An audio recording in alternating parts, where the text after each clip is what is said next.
What does the future of Xbox first party look like? What is the strategy? Will we be getting games as a service titles that stretch out as far as the eye can see? Or will we get those single player, story driven AAA cinematic experiences that are currently the talk of the industry? Well, thanks to an interview with the current head of Microsoft's first party studios, we get a glimpse onto what he thinks the direction and strategy of the first party is. And we're going to talk about that right now. What's going on, guys? Randall Thor 19, the man with the million, back again with another video. And if you guys want to check out this interview on your own, I'll have it linked in the description so you can read it for yourself. Now, Phil Spencer used to be the head of Microsoft First Party before he became the head of Xbox. And earlier this year, he appointed Matt Booty, who was previously in charge of running Minecraft, to be the new head of Microsoft First Party Studios. And people were wondering if maybe they had different visions of what First Party would be. Phil seemed to be very much of the ilk of saying single player games are important, but games as a service are really what kind of drive the industry forward.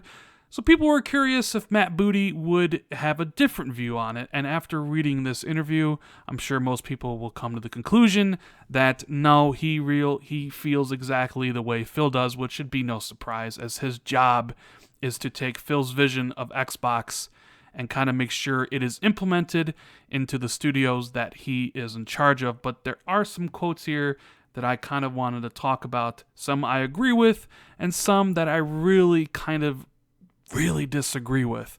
And we'll start with the single player quote. Now, I know a lot of people have been going on around social media everywhere decrying this interview because it's all kind of more or less talking about games as a service and not about single player.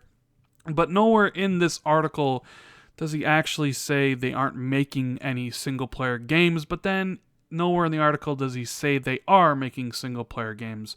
So it's kind of one of those things where it's a wait and see approach. And I think people are just tired of the wait.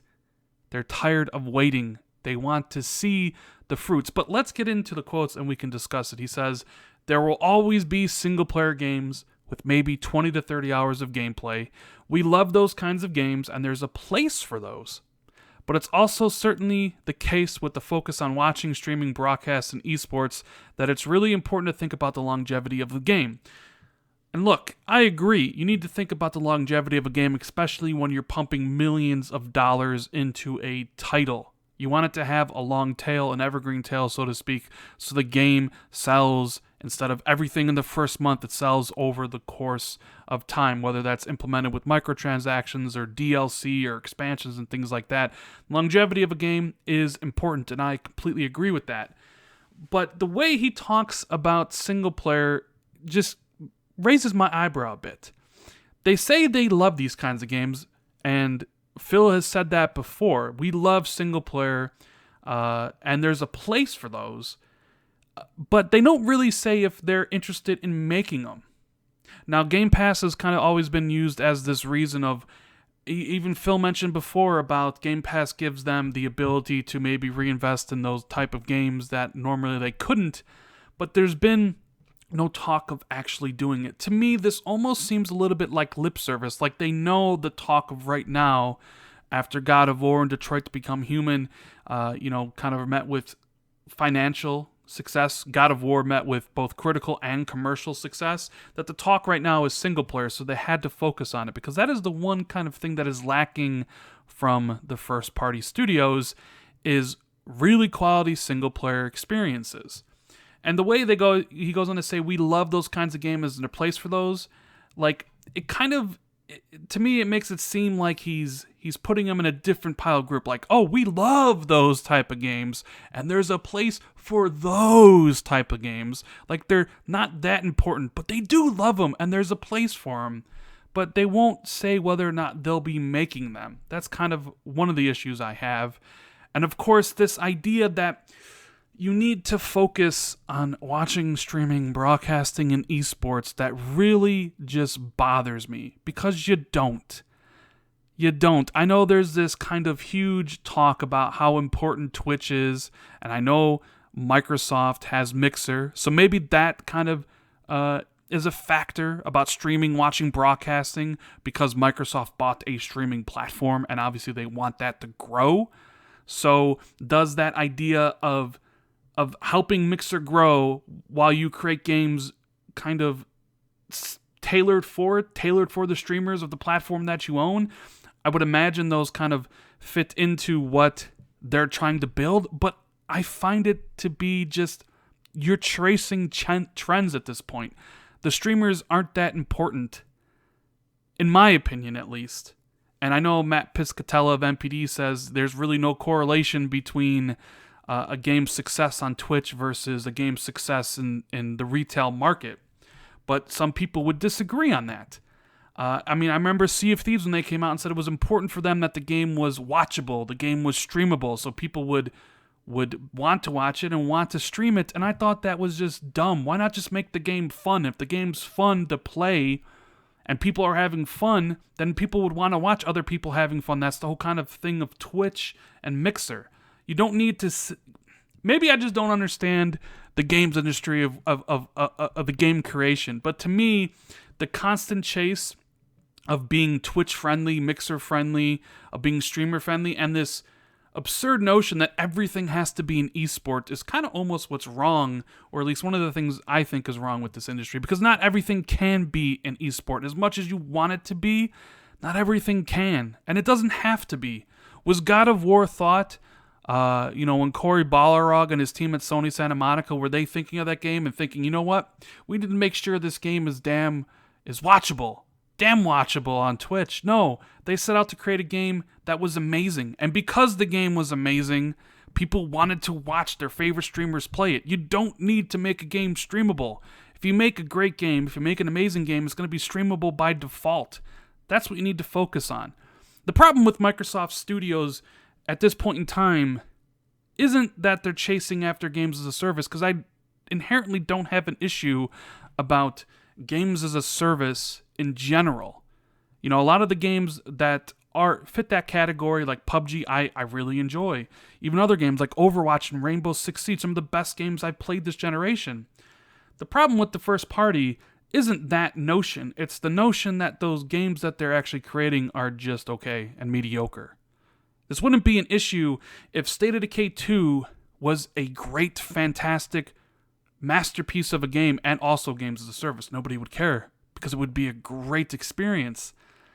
But for most people, it's a good experience, and for some other people, it's not. It's just okay. That's kind of the core issue. Maybe it gets fixed down the road, maybe it doesn't. But he goes on to say it's really difficult for anybody to think about making a large-scale AAA game these days without having in mind a content and service plan that goes 1 to 2 years into the future out of the gate. Look, we all know games are incredibly expensive to make and they take a long time. And that's why you see this push into games as a service, where the game is out, it has all these events, it has all these microtransactions, so the developer and the publisher are getting daily revenue for months and months and months and years and years and years instead of that one-time sale. That's what they're going after. But I don't know if every single game that needs to be created needs to have that in mind, is my kind of thinking on that. You can create a game that's just the game, and you don't need to worry about that. But who knows? He goes on to say that games really have become much more social, much more mainstream, much more widespread. We know that the games industry is growing, and that's taking nothing away from what you call the single-player narrative cinematic game, but we see a lot of interest from our players in more community-driven ongoing franchises. I think that is in alignment with a lot of trends we see in gaming overall. There he goes again, where he puts the single-player narrative cinematic game in quotes, while also saying we're not taking anything away from that. Kind of putting those games to the side, giving them lip service, but not saying we are going to build those, just that we're not taking anything away from them. But what we see from our fans is they want community-driven ongoing franchises, aka State of Decay 2, which just announced 2 million players, and Sea of Thieves. So if you take this interview at face value, While he doesn't say they aren't doing these single-player narrative cinematic games, nowhere in here does he say they aren't going to do it, but then nowhere in here does he say they are going to do it. And I know a lot of people will take issue with that. And the only way to actually know for sure is to wait and see. But nobody wants to wait and see. I certainly don't want to wait and see. What this interview kind of just reinforces is the idea that Microsoft is really going in a direction where games have a long tail, where it's about a community coming together, playing the game, watching it streaming, broadcasting, and everybody's having a good time, and the game just having that monetization tail for years. Now, that's not to say, of course, the Halo and a Gears of War won't have a single player, but I have my doubts as to whether Microsoft sees the value anymore in a strictly single-player only 20 to 30-hour experience without any sort of post-launch support. I think that Microsoft doesn't really exist anymore, and who knows what the reason is. Maybe it's because they don't sell enough Xboxes and they don't have a big enough user base for those games to be financially viable. Maybe Game Pass does make this viable, and games like that will be a thing in a couple years, but nobody wants to hear about it in a couple years.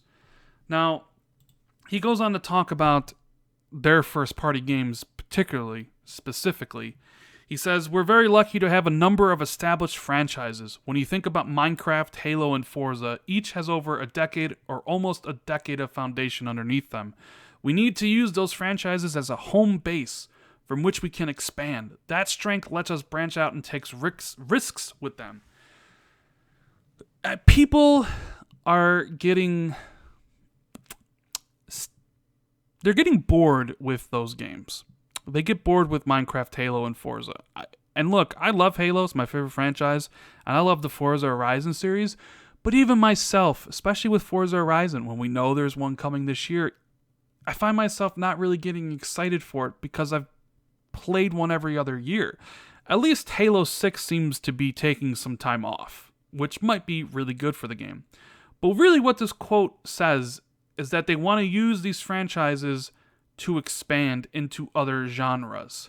You know, the rumors about Gears of War and the Gears of War spin-off, how the rumor about the Gears of War Battle Royale game, rumors about a Halo spin-off game. That is what he's talking about. He's talking about these core games that they've had that have a fan base that extends over 10 years, and the idea of them branching into other genres for them to kind of take over, instead of maybe making a new IP in a genre. Like, instead of, say, for example, there's a Gears XCOM game. Instead of making a new IP that is kind of an XCOM formula and making that a new IP for Microsoft Studios, Microsoft would rather put the Gears of War franchise and spin it off that way. Because maybe they feel it's more risk adverse, that there's not much risk taking Gears of War because it has an established fan base. So that is what that quote says. But anybody looking forward to a Gears of War Battle Royale, maybe hold your horses, because he says, with games being as large as they are, with the move to games as an ongoing service, it is difficult to pivot quickly and try to chase after trends that might even happen on the scale of a year. In business terms, a year can be a long time, but development time being 3 to 4 years these days, that's a span we need to think about. We've got to get our strategic long-term bets, our game development cycles, and the things our players like to do in sync, and that will set us up for success. So, I know there's the rumor about the Gears Battle Royale. I know there's a rumor about the Crackdown Battle Royale. Hell, even rumors about a Halo Battle Royale. But his quote that right there says he doesn't want to chase after trends. You know, the Battle Royale trend has only been around for half a year at the most, when PUBG launched last year in March. But it really didn't pick up steam until later in the year. Yeah, now sure, you have Fortnite being the biggest game in the world. Yeah, you have Call of Duty jumping on board with their Battle Royale game. But he says they're not really trying to chase after that, at least not yet, because games take a long time to make. They can't just churn them out that quickly, which is why I have my doubts about there being a Gears of War Battle Royale game. He doesn't like to chase after trends, but yet they seemingly are chasing after the games as a service trend. At least that's what I hear from people when in reality, Microsoft was kind of always on board with the games as a service trend. It just wasn't called that. Halo, Gears, Forza, they're all their first-party titles from last gen, all featured a core multiplayer experience with DLC and that stuff. So Microsoft was, from the very beginning, right in on that games as a service, experience. This isn't a new shift from them, from single-player games only to multiplayer. This is what Microsoft has always done, and probably will always continue to do. Now, he also talked about games leaving the platform, like how Minecraft is on every other platform, basically 20 platforms, he says.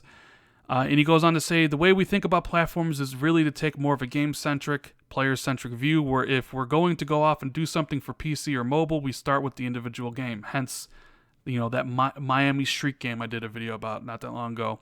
He goes on to say, it really depends on the franchise and the game. He continues before explaining that structurally in Microsoft, they don't break down the service and platform into separate vehicles. He goes on to say, a certain kind of game that's best on Windows, we're going to really try to make a great experience there.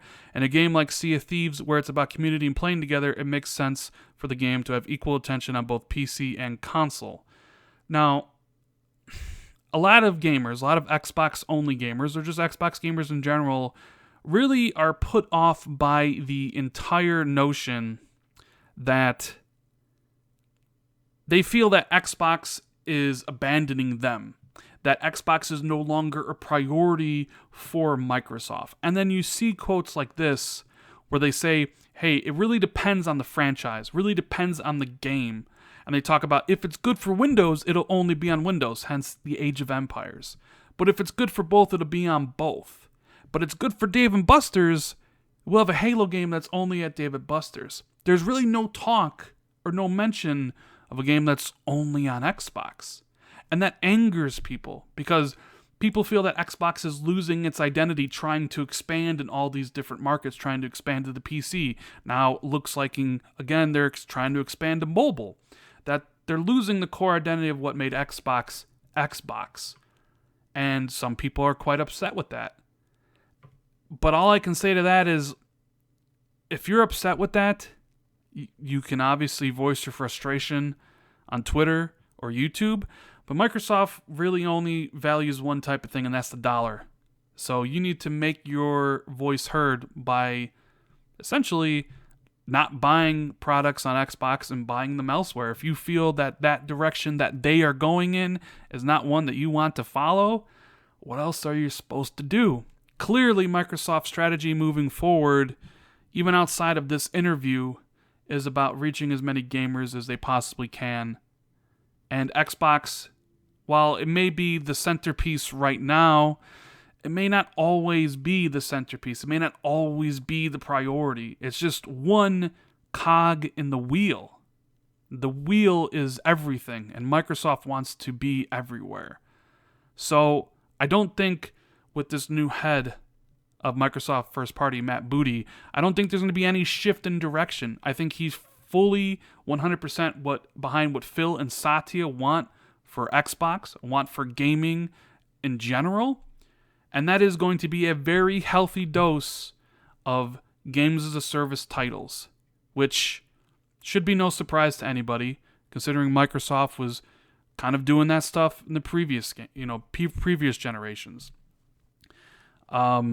We'll get another Halo game, another Gears game. They'll have single-player, multiplayer, and stuff. But the reality of this situation is I'm not sure we'll see that big AAA 20-hour single-player-only game.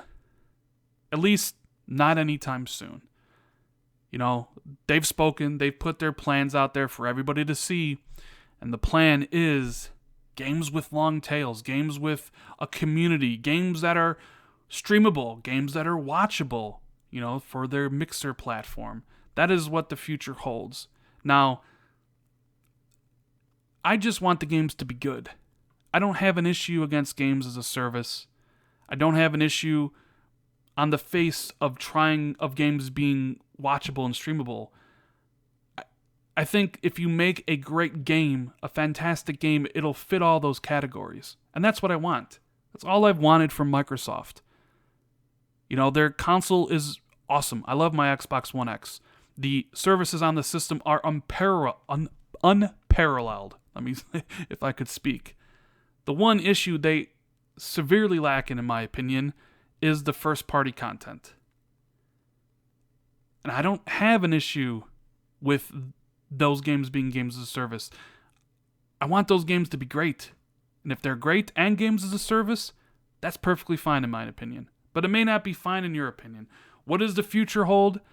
Probably more of the same, unfortunately.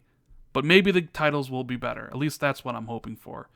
I'm hoping for games that are really good, that are games as a service. Well, not that I'm hoping for games like that. That's what I think they're going. And I would rather them be amazing games.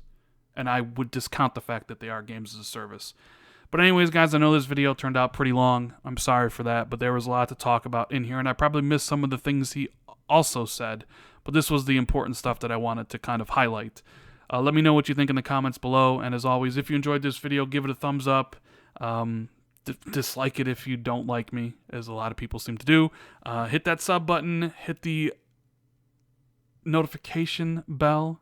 And I'll see everybody in the next video. Later.